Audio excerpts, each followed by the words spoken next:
Donc, tout ça, c'est des extensions, les extensions d'images et autres. Donc là, il peut utiliser tous ces éléments-là.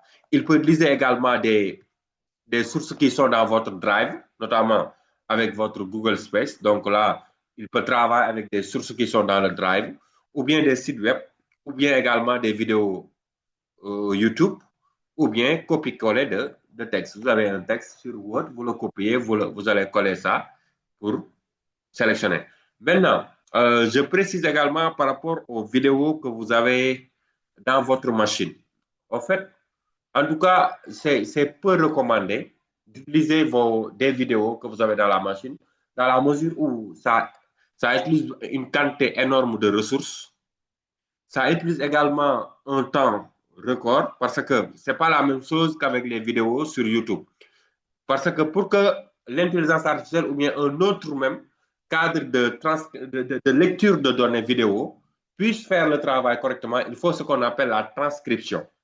Maintenant, les vidéos qui sont sur YouTube ont déjà subi la transcription. Et au-delà de la transcription, il faut la vérification des informations. Et là, la vérification des informations se fait avec Cloud, ce qui fait que si vous avez vos propres vidéos qui n'ont pas subi ces séquences et que vous voulez les embarquer directement comme source, ça va prendre un temps record, un grand nombre de temps pour qu'ils puissent faire de la génération avec vos vidéos. Et là également, ça sera très limité.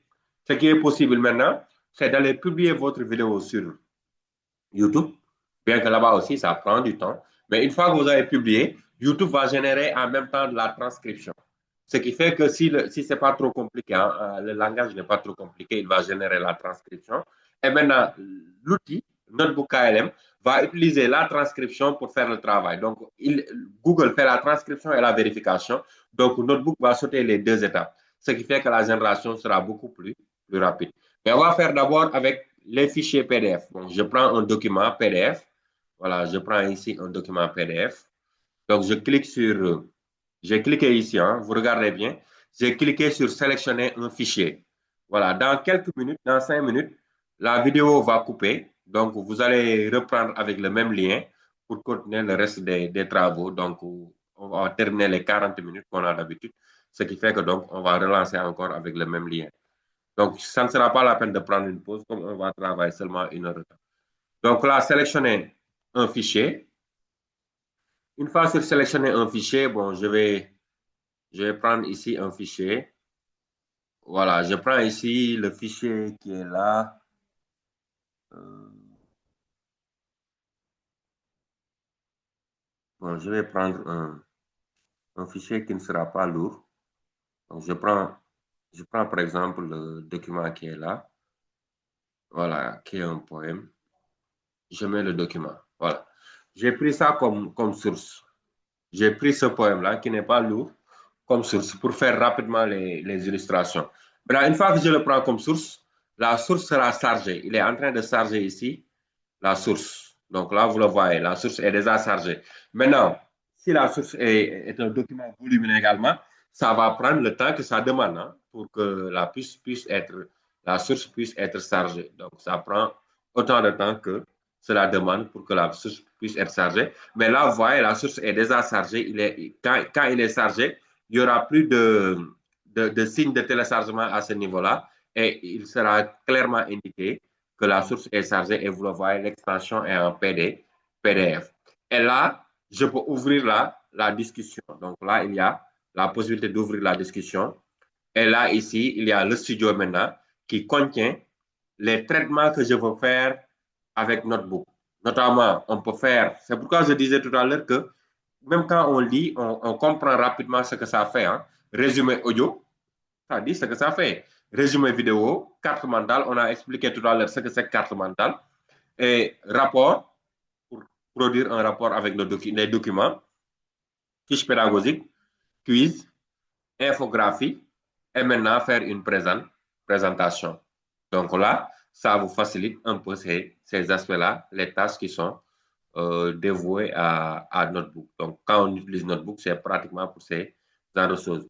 Maintenant, on peut ajouter des notes. C'est-à-dire, ajouter des notes permet de créer encore d'autres sources. Voilà, les notes également, on peut saisir et mettre les notes qui seront des sources. Maintenant, il y a un élément fondamental qu'on va illustrer également à ce niveau. C'est-à-dire, vous pouvez venir et cliquer directement sur résumé audio. Là, il va faire une génération standard. Il va faire une génération standard du résumé, de votre résumé que vous demandez.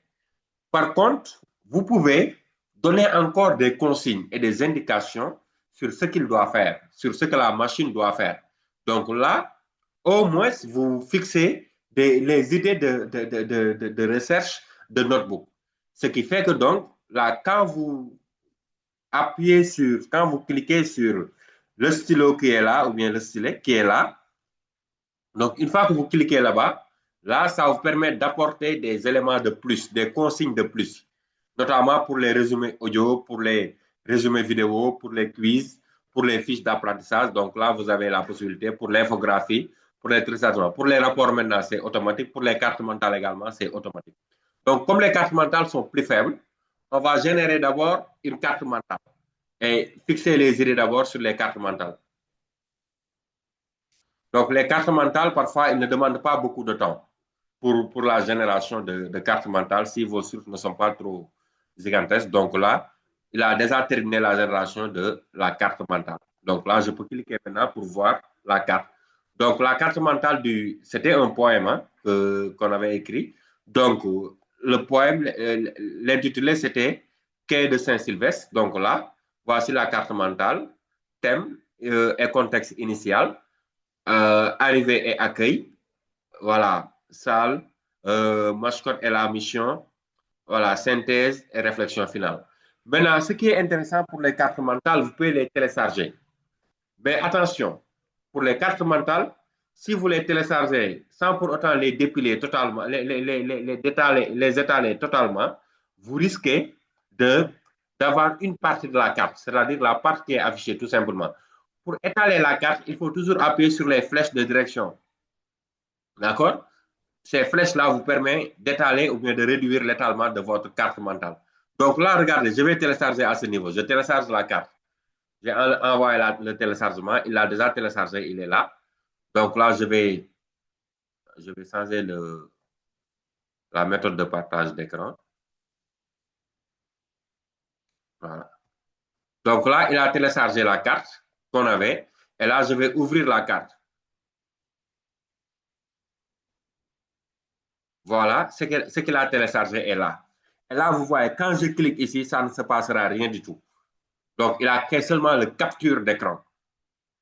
L'aspect téléchargé pour les cartes mentales, c'est capture d'écran. C'est pourquoi, à moins que votre objectif, c'est de limiter la carte à ce niveau, vous téléchargez. Maintenant, si vous